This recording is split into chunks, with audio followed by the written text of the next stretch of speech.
피곤하시지요? 이 시간 또 많이 피곤하고 그런 시간입니다. 아침 먹고 좀 지나서 아니면 점심 식사하고 좀 지나서 이렇게 운전을 하다가 보면 바로 그 시간대가 이 시간대는 졸리는 시간이니까 좀 환기도 하고 운전 잘 하시라고 하는 그런 아주 사랑스러운 멘트가 나오는 시간이죠. 이 시간도 그런 시간인 것 같습니다. 은혜 받는 귀한 시간 될 수 있기를 우리 주님 이름으로 축복합니다. 오늘 말씀 제목이 뭐지요? 복 있는 자들입니다. 시편 1편 말씀에서도 복 있는 자는 악인들의 꾀를 좇지 아니하며 죄인들의 길에 서지 아니하며 오만한 자들의 자리에 앉지 아니하고, 거기도 복 있는 사람이 나와요. 신명기 28장에도 보니까 복 있는 사람이 나옵니다. 우리 모두 복 있는 사람 되기를 주님의 이름으로 축복합니다. 우리 한국 사람들은 참 복을 좋아하는데, 오죽하면 옛날에는 밥그릇에도 복이고 어디 들어오는데도 복이고, 이 복자가 굉장히 많이 쓰여졌습니다. 그만큼 복을 좋아한다는 얘기인데, 근데 우리 그리스도인들은 복 있는 자입니다. 복을 받은 자들입니다. 이렇게 놀라운 복을 받은 복 있는 자들인데, 복이 있다 그래도 그냥 가만히 계시면 복이 있는지 없는지 그분에게는 잘 모르겠어요. 우린 복 있는 자라고요. 복 받은 자들입니다. 말씀에 그래서 복 있는 자라는 제목을 썼는데, 오늘 말씀을 보면 6절에 이 첫째 부활에 참여하는 자들은 복이 있고 그랬어요. 이게 어떤 자가 복이 있냐면 첫째 부활에 참여하는 자가 되어야 된다는 거예요. 이 요한계시록 20장은 소위 천년왕국에 대한 말씀이에요. 학설적으로 천년왕국은 전천년설이 있고 후천년설이 있고, 우리가 신학 공부할 때 그 줄을 이루는 것은 후천년설이었어요. 후천년설. 근데 그 이후에 이 천년설이 흐름이 좀 바뀌어가지고 많은 신학자들이 무천년설을 주장합니다. 지금은 대부분이 무천년설 쪽으로 기울어져 있어요. 이 무천년설이라고 하는 천년이 없다가 아니고 있기는 있는데, 많은 사람들이 이 천년설을 주장하면서 예수님 공중 재림하기 전이냐 후냐, 그래서 전천년 후천년 이런 얘기를 하는데, 천년 동안 공중에서 거기서 혼인잔치하고 있다고 하는 이런 얘기로 많이 해석을 하다가 보니까, 이거 천국이 완성되기 전에 공중에 올라가서 어디에 있는 거냐, 이게 이제 이런 많은 신학적 논쟁이 벌어지고 그랬단 말이에요. 그래서 그게 아니고, 무천년은 천년이라고 하는 기간은 있긴 있지만은 이 세상 가운데서 환란을 통과하고 간다, 이런 이제 신학적 내용으로 많이 기울어져 있는 겁니다. 사실 그렇잖아요. 지금 우리가 세상을 환란의 세상이라 그래요. 환란의 세상. 무슨 옛날처럼 그냥 칼로 찌르고 총으로 쏘고 갖다 감옥에 가두고 재산을 빼앗고 이런 박해는 없잖아요. 없지만은 세상 흐름 자체가 신앙을 지키기에 너무나도 어려운 환란이 있어요. 학생은 학생대로, 직장인은 직장인대로, 사업가는 사업가대로, 신앙생활 하는 데 있어서도 목사는 목사대로, 우리 직분자들은 직분자들대로 세상을 살다 보면 환란이 있단 말이에요. 이 환란을 오직 믿음으로 통과하고 가야 되는데, 요한계시록 7장에도 보면 그 내용을 말하고 있으니, 흰옷 입은 큰 무리가 나오는데 도대체 이들은 누구냐라고 할 때, 어린 양의 피에 그 옷을 씻어서 희게 한 사람들이고, 그 다음에 환란 속에서 나오는 자들이다, 이렇게 말하고 있어요. 그러니까 우리는 신앙이 뭡니까? 바로 세상 가운데서 구별된 백성으로 주의 말씀을 따라서 믿음으로 나가는 가운데 겪어내야 되는 그런 환난들이라고 볼 수가 있어요. 근데 오늘 말씀을 보면 이 천년왕국을 이야기하면서 이거는 뭐 앞에 2절에도 나오고 또 3절에도 나오고 천년에 대한 이야기들이 나와요. 5절에 나오고 6절에 나오고 7절에 나오고 계속 천년에 대한 이야기가 20장에서 나오고 있는 내용입니다. 자, 그런데 본문에 보면 세 종류의 복된 자들이 나와요. 그게 4절 말씀에 나오고 있는데 보십시오. 내가 보좌들을 보니 거기에 앉은 자들이 있다는 겁니다. 하나님 보좌도 계시겠지만 성자 예수 그리스도에도 우편에 보좌가 있고 있어요. 그런데 그 외에도 이 요한 사도가 계시에 의하여 보게 되는데 보좌들이 있었고 거기에 앉은 자들이 있었다고 말하고 있고, 이 앉은 자들인 심판하는 권세를 받았더라 이렇게 기록하고 있습니다. 심판하는 권세를 받은 자들, 그 다음에 계속되는 말씀에 또 내가 보니 예수를 증언함과 하나님의 말씀 때문에 목배임을 당한 자들의 영혼들과 이런 말씀이 나와요. 즉 순교자들인 거예요. 순교자들.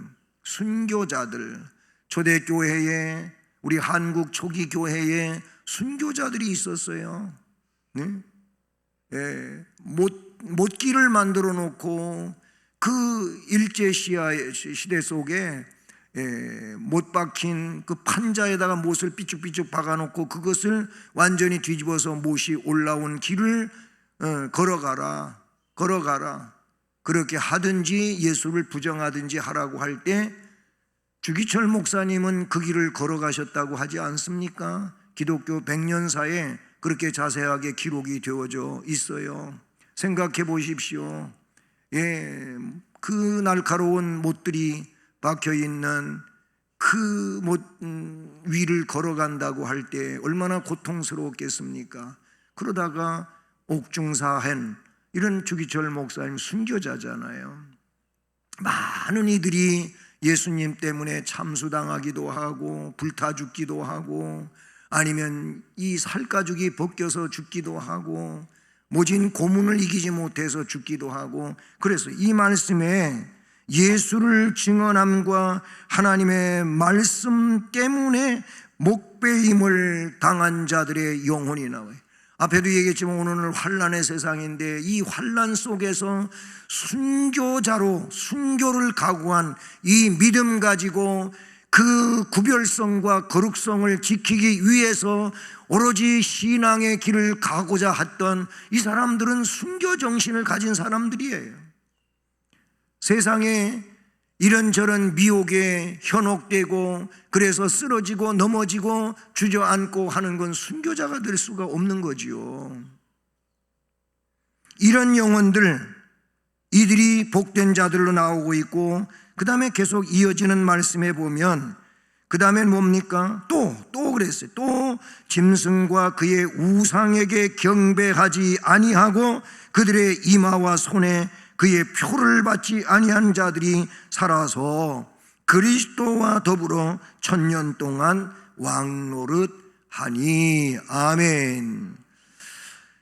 여러분, 이 사람들이 세 가지의 복된 자들이라고 이야기하고 있습니다.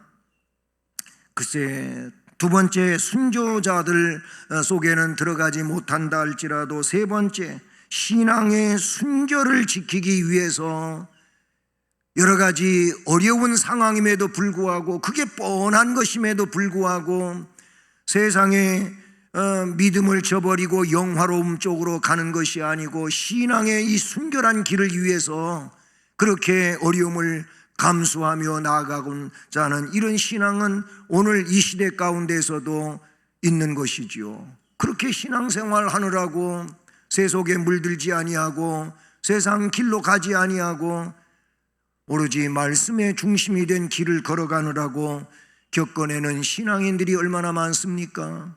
직장 속에서도 신앙을 지키기 위하고 거룩성을 유지하기 위하여 세속에 물들어서 세상 시류에 휘말려 가고 있는 그런 사람쯤 되지 않기 위해서 애쓰고 있는 분들이 얼마나 많냐 그 말이에요. 여기 살아서 그리스도와 더불어 그런 사람들은 1000년 동안 왕노릇하고 아멘 라고 말씀해 주고 있는 것이지요. 바로 그들이 누굽니까? 그들이 첫째 부활에 참여하는 자들이에요. 5절을 보시면 그 나머지 죽은 자들은 그 1000년이 차기까지 살지 못하더라. 비신앙적이고 올바른 신앙으로 살지를 아니하고 그냥 세속 시류에 따라 흘러가던 이런 사람들은 살지 못하는 존재로 말씀하고 있어요. 이는 첫째 부활이라. 6절을 보면 이 첫째 부활에 참여하는 자들은 복이 있고 거룩하도다. 아멘. 그렇습니다. 첫째 부활에 참여하는 자가 되어야 돼. 바로 오늘 부활절이고 이 부활주의를 지키면서 우리는 새벽부터 부활과 관계된 성경에 기록된 말씀들을 접하게 되었습니다. 이 내용 속을 이 말씀들을 들으면서 또 예배를 드리면서 그 부활에 대한 의혹, 의심이 없는 확신하고 믿음으로 하나님이 하실 일을 기대하는 이 사람이 첫째 부활에 동참되는 사람이 아니겠습니까? 그렇잖아요. 사람이 죽었다가 살아난다고 하는 것 참 믿기 어려운 것이지만 우리 입장에서는 그렇다 할지라도 하나님이 하시는 일은 못하실 일이 없으시잖아요. 안 되는 것을 되게 하시는 하나님이신 줄로 믿습니다. 그러니까 그 하나님을 우리가 믿잖아요. 그 하나님을 의지하잖아요. 신뢰하고 의뢰하지 않습니까? 바로 우리가 믿는 하나님은 그런 하나님이시란 말이죠. 그런 믿음을 가지고 죽었다가도 살아날 수 있다는 사실은 하나님의 역사인 겁니다. 그 믿음을 가진 자들이 바로 이 첫째 부활에 동참되는 사람들인 겁니다. 그런 사람들은 어떻게 되는 것입니까? 6절 말씀 계속되는 말씀에 보면 둘째 사망이 그들을 다스리는 권세가 없습니다. 둘째 사망이 뭡니까? 둘째 사망은 영원한 형벌로 가는 거예요. 그 내용을 요한계시록 계속되는 말씀 속에서 보게 되면 잘 나타나고 있다는 사실인 것이지요. 여러분 10절을 보십시오. 10절을 보면 9절서부터 이어지는 말씀 가운데 10절에 이렇게 기록이 됩니다. 그들을 미혹하는 마귀가 불과 유황못에 던져지니 거기는 그 짐승과 거짓 선지자도 있어 세세토록 밤낮 괴로움을 받으리라. 이게 둘째 사망이에요.